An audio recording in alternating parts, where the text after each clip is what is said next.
There is a specific quality to the quiet when the house empties.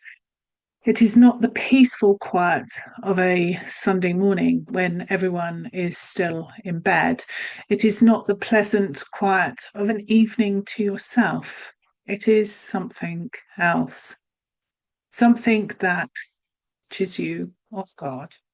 A quality of silence that feels heavier than you expected or different from what you expected, and that you were not prepared for because nobody really warned you about it. The empty nest stage is talked about, but it gets talked about in terms of your children, how they are settling, whether they are coping, whether you did enough to prepare them. What gets far less attention is what is happening for you, not as a parent, as a person. And that's what I want to talk about today. My name is Clare Deacon. I am a positive psychology and nervous system expert, and this is the Happier Life podcast. I want to name the feeling before I explain it because the feeling matters. The house empties, you knew it was coming. You may have been looking forward to it in some ways, the freedom, the space, the quieter life, the fuller fridge. And then it arrives and it is not quite what you expected. There is the quiet, and in the quiet, something surfaces that is harder to name. For some women, it is loneliness, but not the kind that is solved by having people around. You can be surrounded by people and still feel it. It is more like a particular kind of unseenness, a sense that the role that made you visible, that gave you a daily reason to show up, has shifted. And you are not sure yet what comes next. For some, it is something closer to disorientation. The structure of the days has changed. The needs that organized your time are gone. And the space where those needs were, the space that is now quiet, surfaces something you were not expecting. You are not entirely sure what you want to put in it.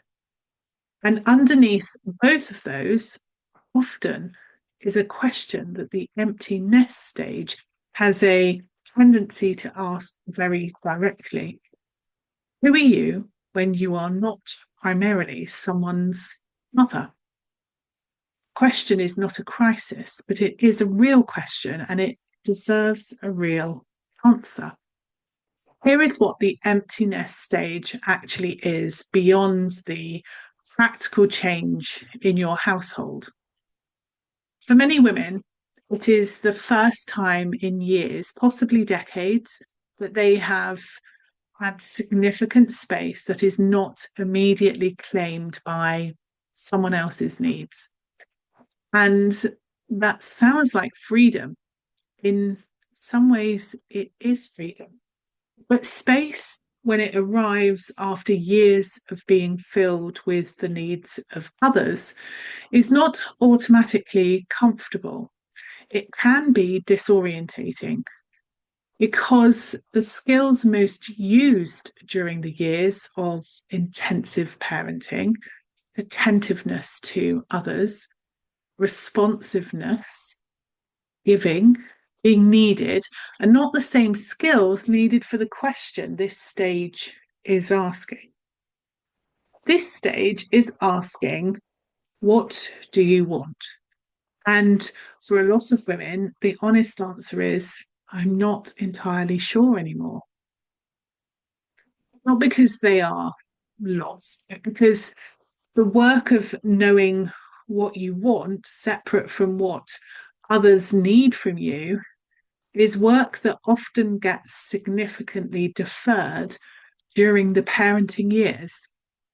You become very skilled at knowing what everyone else needs. You become less practiced at asking what you need and less confident that the answers matter.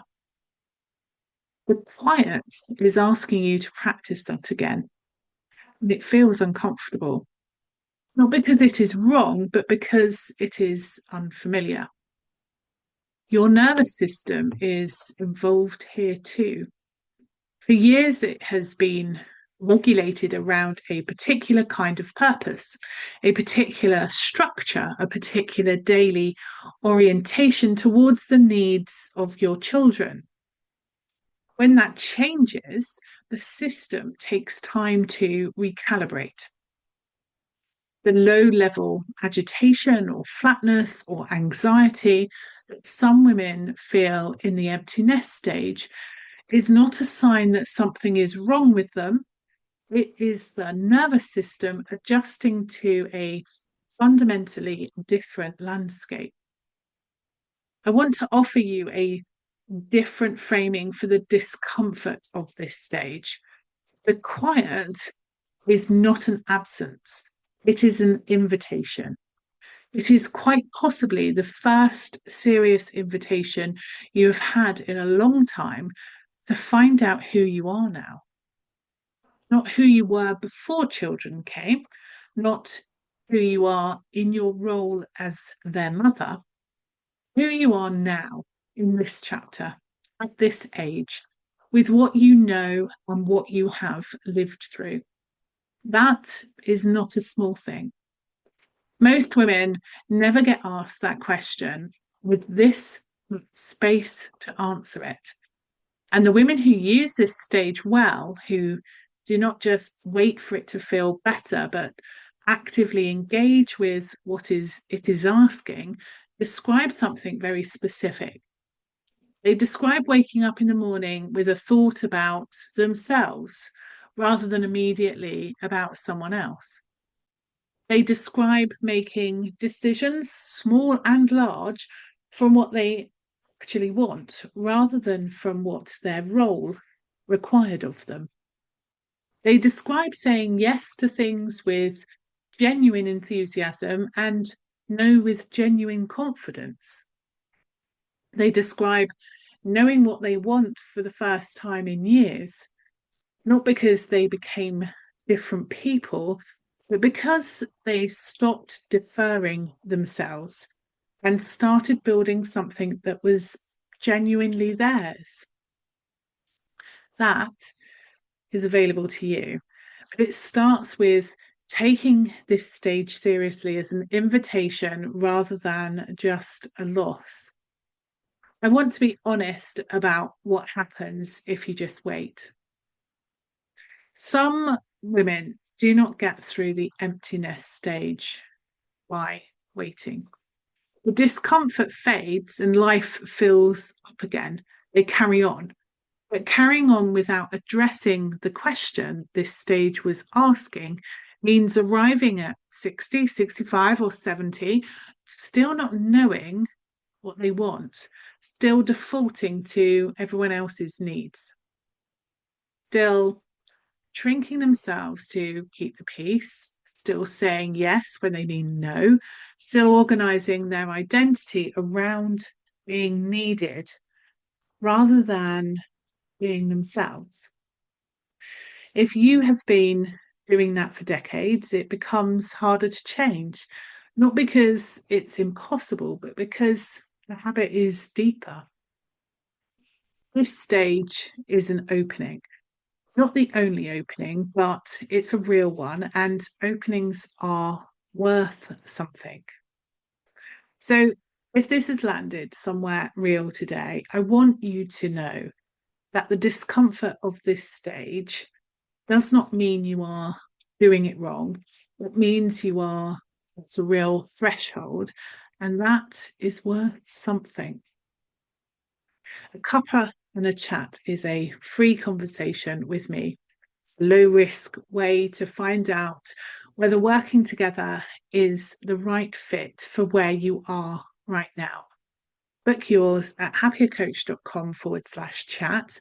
You do not have to decide today, but if the quiet of this stage has been surfacing something you have been ignoring, you do not need to ignore it any longer. Otherwise, I will see you next week when the next episode will be released on Wednesday. Until then, take care of you.